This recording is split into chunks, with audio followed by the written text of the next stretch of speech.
तो परमात्मा क्या करते थे कबीर जी, जैसे जितना कपड़ा बुनते थे,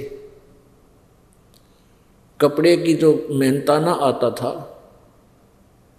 उसमें से अपने घर के खर्च के लिए ले आते थे खाद्य सामग्री, और शेष को भंडारा कर देते थे। जैसे एक हफ्ते में और 10 रुपये की कमाई होगी, पहले इसी होया करते थे।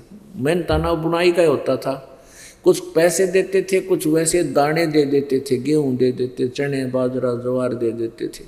तो परमात्मा क्या करते थे कि अपने घर का जो खर्चा होता था वो रख लेते थे और बाकी को भगता में भंडारा करवा देते थे, सारा लगा देते थे। तो पुण्यात्माओं, जब हम परमात्मा के मार्ग को अच्छी तरह समझ लेंगे तब ही हम इस मार्ग पर चल पाएंगे।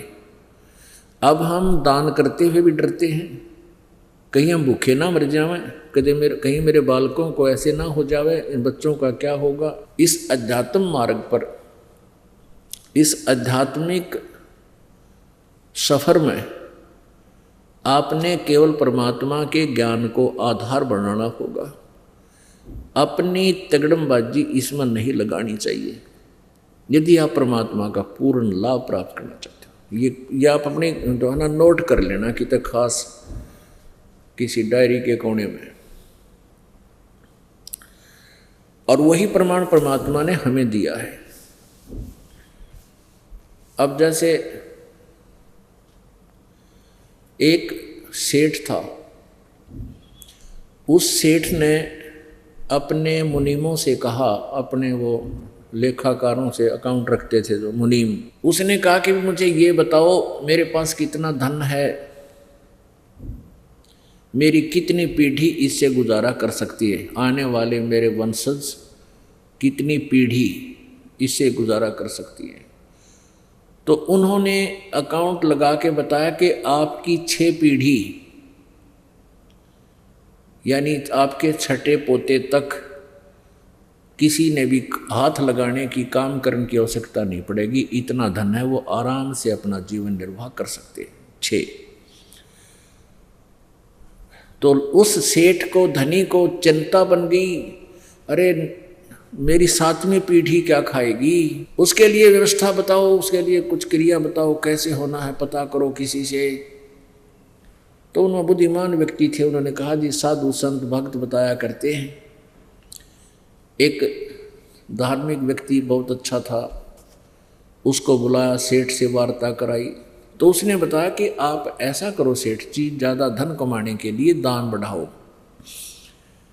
दान में कहा कि तुम गरीबों को आटा वगैरह दे दो, जो गरीब है आसपास उनको आटा, खाद्य सामग्री, चावल दाल दे दो, बांटो। महीने में 1 दिन या 2 महीने में, जैसा कि उसने नियम बताया। तो वो सेठ ने, उस धनी व्यक्ति ने एक गरीब की झोपड़ी देखी भगत की, और वहाँ लेकर गया वो 2 किलो आटा, 2 किलो दाल, थोड़ी बहुत पूरा चावल। उसको कहा ले भाई भगत जी, कुछ ये ले लो, भोजन की सामग्री है, मैं सीधा ले आया हूँ। सीधा बोला करते उसने। तो भगत अपनी पत्नी से कहने लगा कि भगवान देखना अपने पास कितना सामान शेष है। उसने जाकर देखा कि जी शाम का भोजन का व्यवस्था है, शाम की तो रोटियों का सामान है अपने पास। तो उस व्यक्ति ने कहा भगत ने सेठ को कि सेठ जी हम नहीं लेते, आप आगे दो किसी को, शाम की रोटियों का हमारे पास है।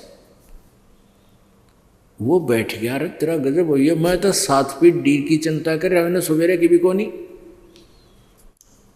तब उस भगत से कहा रे भले आदमी, तू सुबह क्या खाएगा? उसने कहा कि भाई शाम का दिया सुबह का भी देगा। तो क्या बताया, पौ फाटी पगड़ा भया जागी जिया जून, वो सबका हो को देत है भाई चौंच समाना चून। कहते सुबह होती है, सब्जियां जून जाग जाती है, कहते हैं सबको चोंच समाना चून, चिड़िया को, कब्बर को थोड़े, उनको जो आहार है वो देता है, और शेर खर्च है मान ले मनुष्य का, उसको भी देता है, और एक मन हाथी खाता है प्रतिदिन एक टाइम पर, उसकी भी व्यवस्था वो परमात्मा ही करता है। उस भक्त ने फिर उसको समझाया, काफ़ी देर सत्संग सुनाया कि माँ के पेट में किसने व्यवस्था की थी भले आदमी। बच्चे के बाहर आने से पहले माँ के सतन में दूध नहीं था, और माँ के गर्भ से बाहर आते ही बच्चे के लिए परमात्मा ने सतन में ढेर सारा दूध दे दिया। और तू 7 पीढ़ी की चिंता करता है, तू आज मृत्यु हो जाए तेरी कल क्या करेगा? तो फिर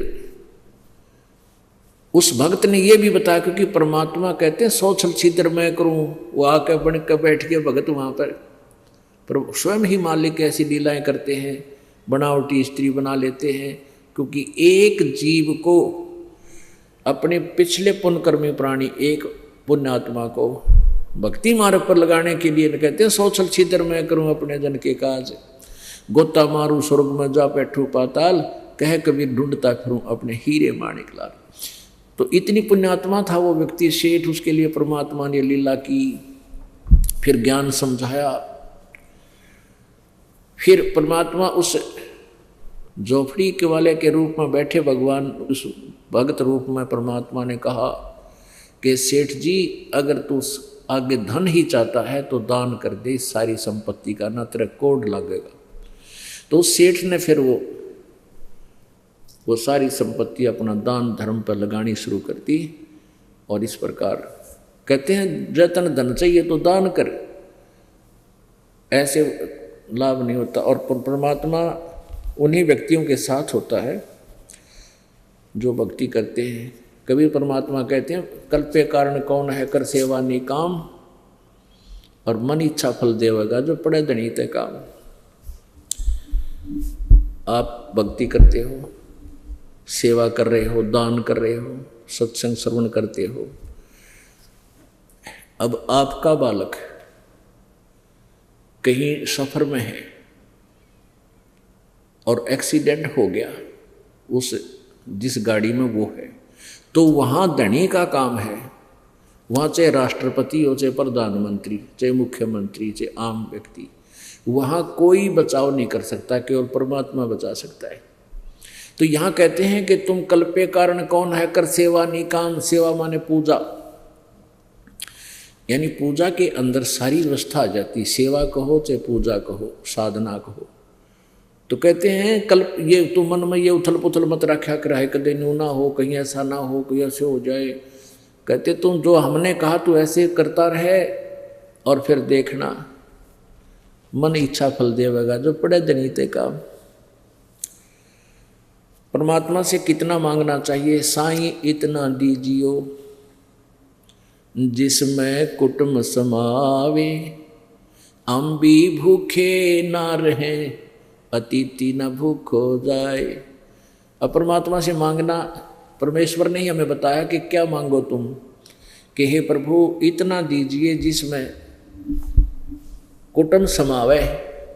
कुटुंब समाने का अर्थ है रिक्वायरमेंट ऑफ फैमिली, यानी परिवार की आवश्यकताओं की पूर्ति हो जाए, उसको कहते हैं कुटुंब समाना। अब आवश्यकता के किस किस चीज की है आपके घर पे, तो वो परमात्मा ही आपकी पूरी करेगा। और हम भी भूखे ना रहें, अतिथि ना भूख हो जावे। पुण्यात्मा परमात्मा कबीर जी हमारे लिए एक उदाहरण पेश करके गए कि अभी मैं कति गरीब आदमी था, बहुत निर्धन था, मैं बहुत निर्धन हूँ, और दान धर्म करते थे, घर पे कोई संग्रह नहीं करते थे, और साथ में भक्ति मार्ग का प्रचार भी करते थे।